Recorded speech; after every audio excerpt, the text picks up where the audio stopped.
Pembantaian warga sipil yang mengejutkan dunia. Ukraina mengutuk genosida yang dilakukan Rusia.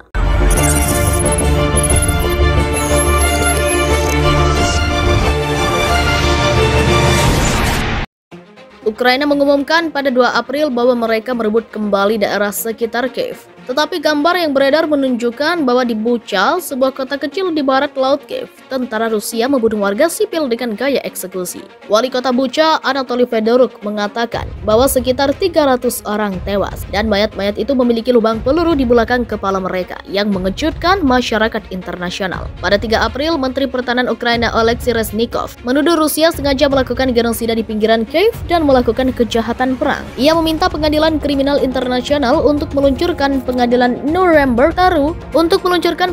Nuremberg baru terhadap Rusia. Menteri Pertahanan Ukraina Reznikov mengatakan, ini bukan operasi militer khusus, bukan operasi polisi, ini rasis, fasis, tidak manusiawi. Mereka melakukan kejahatan terhadap warga sipil, pemerkosaan, pembantaian, menembak di belakang kepala mereka. Dunia harus tahu apa yang terjadi. Penembakan tragis warga sipil Ukraina juga terjadi di banyak wilayah lain. Pada Minggu 3 April di Berlin, Jerman, orang-orang yang marah turun ke jalan untuk memprotes. Menteri Luar Negeri Ukraina, Dmytro Kuleba, mengatakan pembantaian Bucha adalah kekejaman paling keji abad ke-21. Tidak hanya Bucha, tetapi kita tidak boleh melupakan seluruh Kiev yang juga menjadi TKP bagi tentara Rusia. Pada hari yang sama, Presiden Ukraina Volodymyr Zelensky menyebut tindakan militer Rusia sebagai genosida dalam sebuah wawancara dengan CBS di Amerika Serikat. Pembawa acara CBS Margaret Brennan bertanya, apakah ini genosida? Presiden Ukraina Volodymyr Zelensky benar-benar genosida. Menanggapi insiden tersebut, Menteri Luar Negeri AS Antony Blinken mengatakan bahwa mereka yang bertanggung jawab harus dimintai pertanggungjawaban. Kanselir Jerman Olaf Scholz mengatakan bahwa dalam beberapa hari mendatang, Sekutu Barat akan menyetujui sanksi lebih lanjut untuk kekejaman Rusia sambil terus memasok senjata ke Ukraina. Selain itu, Rusia mengebom kota pelabuhan Ukraina Odessa di Laut Hitam pada awal April, mengklaim menghancurkan kilang minyak terdekat dan 3 fasilitas penyimpanan bahan bakar.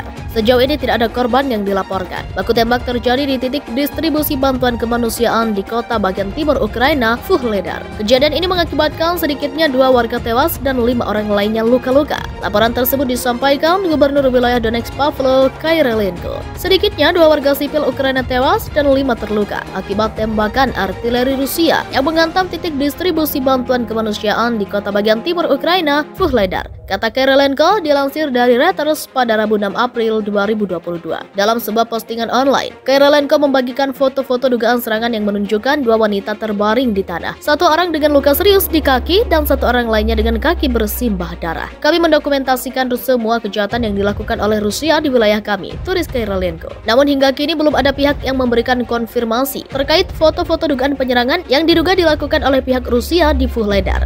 Sementara itu, pejabat Ukraina lainnya melaporkan bahwa saat ini banyak terjadi pertempuran di bagian timur Ukraina. Meski demikian, penembakan serta pertempuran di wilayah selatan, yaitu kota Mariupol juga masih berlangsung. Ukraina mengatakan pasukan Rusia saat ini sedang berkumpul kembali dan bersiap untuk melakukan serangan baru di daerah Donbas yang mencakup wilayah Luhansk dan Donetsk. Gubernur wilayah Luhansk, Serhiy Gaidai, mengatakan pasukan Rusia saat ini telah menguasai 60% kota di bagian timur Ukraina, Rubizhne, dan melaporkan 81 serangan mortir, artileri, dan roket di seluruh wilayah itu pada hari sebelumnya. Ia mendesak warga sipil untuk mengungsi selagi aman, serta memperingatkan bahwa bombardir Rusia dapat memotong rute evakuasi cepat atau lambat. Saya mengimbau setiap penduduk wilayah Luhansk untuk mengungsi selagi aman. Sementara ada bus dan kereta, ambil kesempatan ini, tulis Gaidai dalam sebuah postingan online pada Rabu 6 April 2022. Gaidai juga mengatakan secara terpisah, pasukan Rusia telah menghancurkan segala sesuatu yang berada di jalan mereka dan tidak akan berhenti.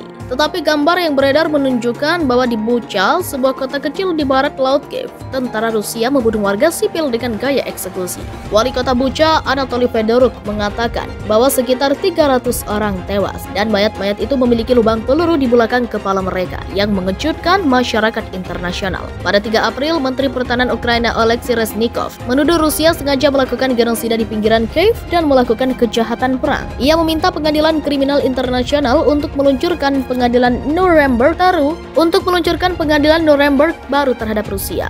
Menteri Pertahanan Ukraina Reznikov mengatakan, ini bukan operasi militer khusus, bukan operasi polisi, ini rasis, fasis, tidak manusiawi. Mereka melakukan kejahatan terhadap warga sipil, pemerkosaan, pembantaian, menembak di belakang kepala mereka. Dunia harus tahu apa yang terjadi. Penembakan tragis warga sipil Ukraina juga terjadi di banyak wilayah lain. Pada Minggu 3 April di Berlin, Jerman, orang-orang yang marah turun ke jalan untuk memprotes. Menteri Luar Negeri Ukraina, Dmytro Kuleba, mengatakan pembantaian Bucha adalah kekejaman paling keji abad ke-21. Tidak hanya Bucha, tetapi kita tidak boleh melupakan seluruh Kiev yang juga menjadi TKP bagi tentara Rusia. Pada hari yang sama, Presiden Ukraina Volodymyr Zelensky menyebut tindakan militer Rusia sebagai genosida dalam sebuah wawancara dengan CBS di Amerika Serikat. Pembawa acara CBS Margaret Brennan bertanya, apakah ini genosida? Presiden Ukraina Volodymyr Zelensky benar-benar genosida. Menanggapi insiden tersebut, Menteri Luar Negeri AS Antony Blinken mengatakan bahwa mereka yang bertanggung jawab harus dimintai pertanggungjawaban. Kanselir Jerman Olaf Scholz mengatakan bahwa dalam beberapa hari mendatang, Sekutu Barat akan menyetujui sanksi lebih lanjut untuk kekejaman Rusia sambil terus memasok senjata ke Ukraina. Selain itu, Rusia mengebom kota pelabuhan Ukraina Odessa di Laut Hitam pada awal April, mengklaim menghancurkan kilang minyak terdekat dan 3 fasilitas penyimpanan bahan bakar.